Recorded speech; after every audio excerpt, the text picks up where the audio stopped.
I had also told him that an all-out war against the LTTE was not an option, that a negotiated settlement was the only option which was available to the Sri Lankan government, that peace, an abiding peace in Sri Lanka can only be ensured through a negotiated settlement. But the president of Sri Lanka was determined to follow his own path, determined to play to a particular lobby in the domestic politics of Sri Lanka,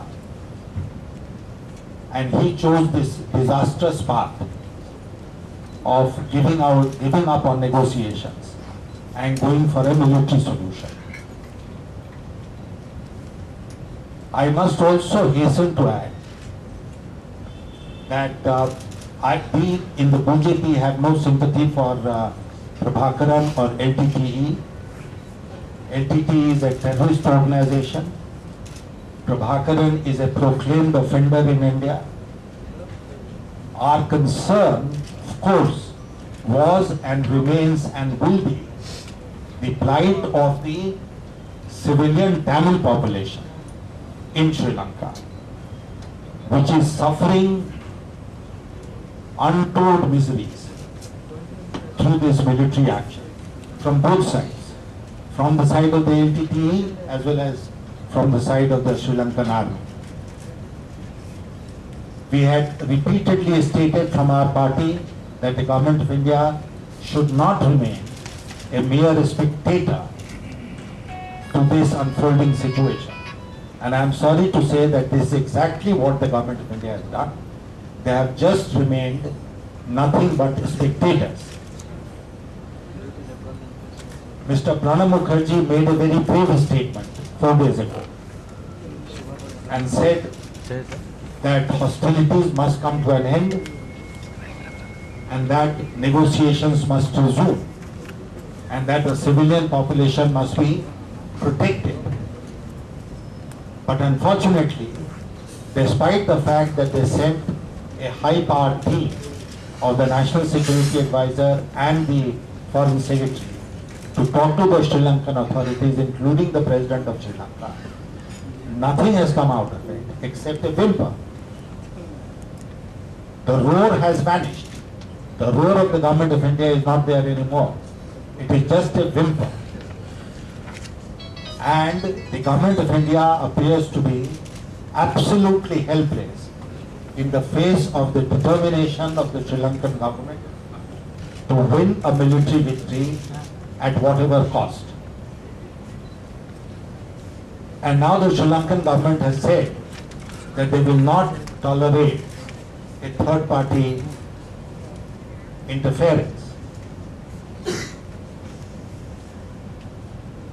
The point is, should the government of India just look on and let the Tamil civilians be butchered in Sri Lanka like it is happening now, or should the government of India act? I think without supporting Tamil Eelam in Sri Lanka, I think a time has come when the government of India must make its intentions very clear to the government of Sri Lanka. The diplomatic channels have not worked. Delegations have not been able to achieve anything. India now has the only option of imposing sanctions on Sri Lanka if it continues to go ahead and disregard Indian advice. What these sanctions should be is for the government of the day to decide. I would even go one step forward and suggest that in view of the recalcitrance of the Sri Lankan government of India might even consider withdrawing the Indian High Commissioner in Colombo to send a very strong message to Sri Lanka that this killing of civilian Tamils is not acceptable to India and that India will do whatever it takes to protect the civilian Tamil population.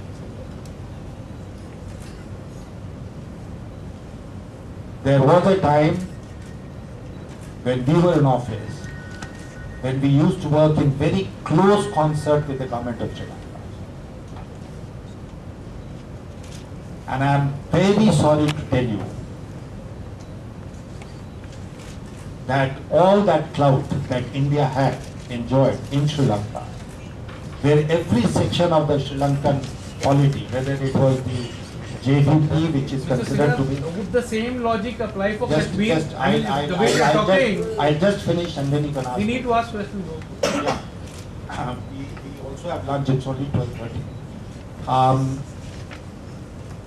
The JVP, the Buddhist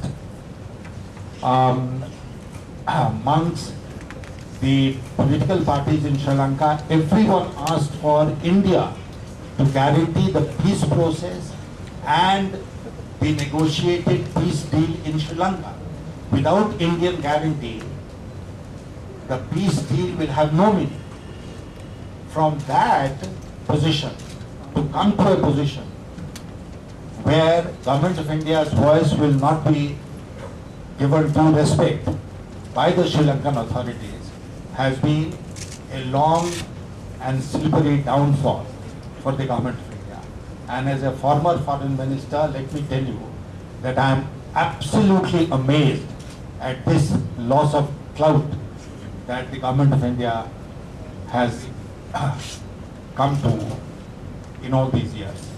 So this is what I wanted to say on the Sri Lankan situation. Now I will be ready to take your questions. Mr. Sinha, there is a government which is fighting a terrorist organization.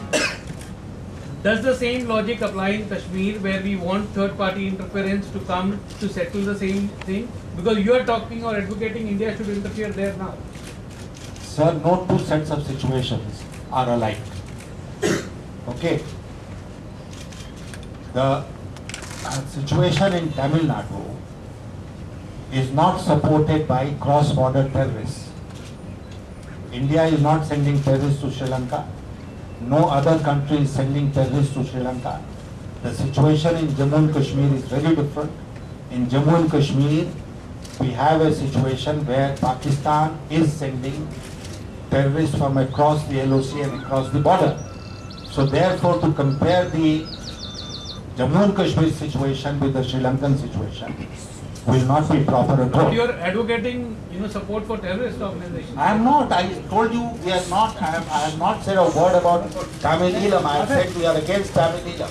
I have told you that we are not supporting LTT or Prabhakaran. Is that what I said? No, but a negotiated settlement without LTT was not feasible 6 months back. No, a negotiated settlement with the LTT was in fact attempted. The Sri Lankan government and the LTTE came together. You are aware of the Norwegian effort, the global community's efforts, and they had a large number of meetings to work out a peace deal. India did not sit on the table because the LTT was sitting on that table, and we said we cannot share the table with a terrorist organization. But the Sri Lankan authorities and the rest of the world went along with this, and they had started peace talks for a negotiated settlement with LTTE. So it is not something that we are trying to impose on Sri Lanka. This is what the Sri Lankan governments themselves had agreed upon. They have studied what has been our position when we were in government, what is our position today. Let me make it very clear. We are not for a separate Tamil country, state, nation within Sri Lanka. Therefore, we are against Tamil Eelam. We are for a federal setup which will give the rights that the Tamils in the north deserve. We are for a negotiated settlement. We deem the integrity and territorial unity of Sri Lanka.